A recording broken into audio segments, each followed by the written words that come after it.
Media बंधुओं, जैसा कि ये विदित है कि इस बार यूपी में हुए विधानसभा चुनाव में बीएसपी को सत्ता में आने से रोकने के लिए सपा व बीजेपी ने अंदर अंदर मिलकर इस चुनाव को पूरे तौर से हिंदू मुस्लिम रंग दिया है, जिसके कारण बीजेपी फिर से यहाँ सत्ता में वापस आ गई है और इसके लिए सपा ही पूरे तौर से जिम्मेवार है। और अब यूपी में खासकर कमजोर वर्गों व मुस्लिम समाज के लोगों के ऊपर जो आए दिन जुल्म जाती हो रही है, तो उसके लिए भी सपा मुखिया ही पूर्ण रूप से जिम्मेवार व कसूरवार भी है। और अभी भी ये किस्म किस्म की अफवाहें फैलाने से बाज नहीं आ रहे हैं, जबकि अब तो इनको अपनी बचकानी व घिनौनी राजनीति बंद करनी चाहिए। इसके साथ ही इनको मैं ये भी बताना चाहती हूँ कि इसमें भी कोई संदेह नहीं है कि यदि उत्तर प्रदेश सहित पूरे देश में खासकर दलित, आदिवासी, पिछड़ा वर्ग, मुस्लिम व अपर कास्ट समाज में से गरीब तबका भी बीएसपी में जुड़ जाता है, तो फिर ये लोग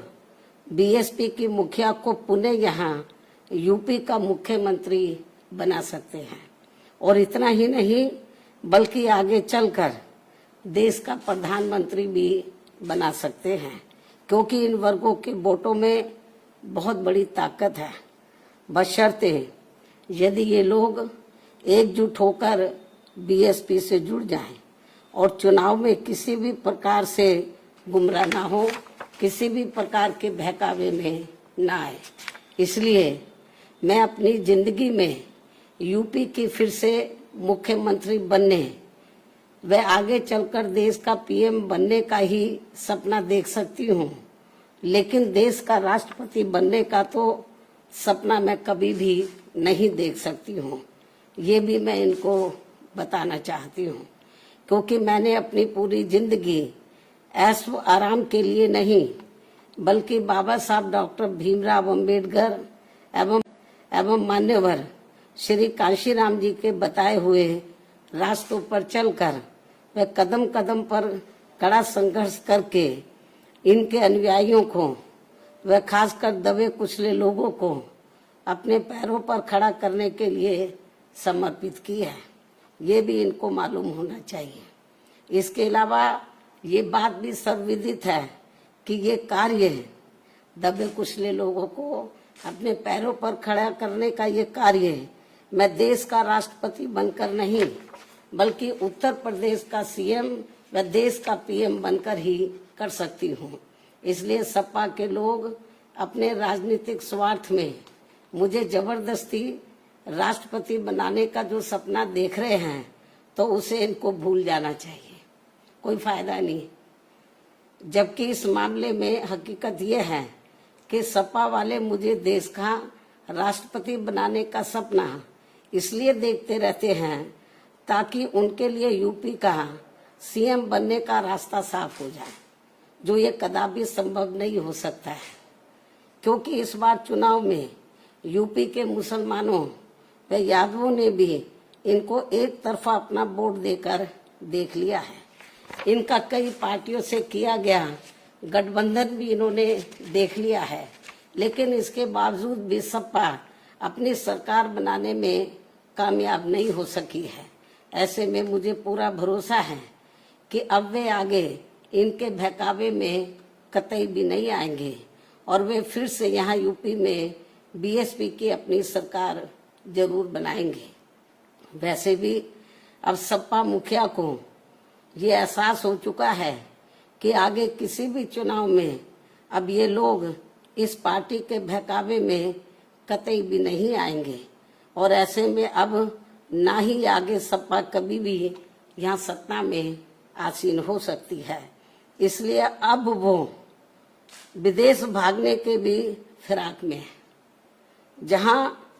उसने पहले से ही अपना काफी बंदोबस्त कर लिया है। ये भी इनके बारे में प्रदेश में काफी जोरों में आम चर्चा है। इसके साथ साथ यहाँ मैं ये भी बताना चाहती हूँ कि यूपी में बीएसपी की सरकार में दलित, आदिवासी व पिछड़े वर्गों में जन्मे हमारे महान संतों, गुरुओं व महापुरुषों आदि के आदर सम्मान में जो स्मारक व पार्क आदि बनाए गए थे, तो उनके रख रखाव को लेकर जहां उसने पहले से ही अपना काफी बंदोबस्त कर लिया है। ये भी इनके बारे में प्रदेश में काफी जोरों में आम चर्चा है। इसके साथ साथ यहाँ मैं ये भी बताना चाहती हूँ कि यूपी में बीएसपी की सरकार में दलित, आदिवासी व पिछड़े वर्गों में जन्मे हमारे महान संतों, गुरुओं व महापुरुषों आदि के आदर सम्मान में जो स्मारक व पार्क आदि बनाए गए थे, तो उनके रख रखाव को लेकर सपा सरकार में तो बहुत ज्यादा और अब भाजपा सरकार में भी काफी ज्यादा उपेक्षा हो रही है, जिसकी वजह से अब आए दिन सभी स्थलों की हालत काफी ज्यादा खराब हो चुकी है। और इस मामले में फिर से मैं वर्तमान भाजपा सरकार का ध्यान आकर्षित कराने के लिए और इस मामले में फिर से मैं रिपीट कर रही हूँ, बहुत इम्पोर्टेंट है क्योंकि मीडिया बहुत गलत तरीके से इसको हाईलाइट कर रहा था। और इस मामले में फिर से वर्तमान भाजपा सरकार का सरकार का ध्यान आकर्षित कराने के लिए आज मेरी चिट्ठी को लेकर बीएसपी का एक प्रतिनिधि मंडल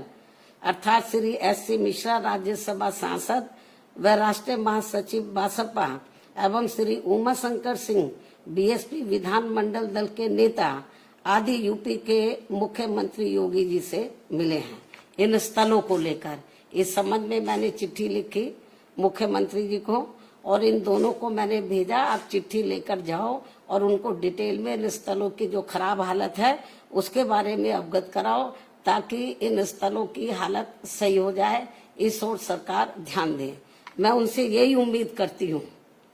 कि वे इस मामले में अब जरूर उचित व ठोस कदम उठाएंगे। चिट्ठी की कॉपी भी मीडिया को दे दी जाएगी, क्योंकि जो गलत प्रचार कर रहे हैं आज ये दोनों मिले हैं, ये तो मेरी चिट्ठी लेकर मिले स्मारकों को लेकर कि स्मारकों की हालत बहुत ज्यादा खराब है और इस ओर सरकार ध्यान दे। और जो चिट्ठी लेकर मिले वो कॉपी भी हम मीडिया को भेज देंगे, ये भी मैं बताना चाहती हूँ। इसके साथ ही इस समय देश में रमजान का महीना चल रहा है,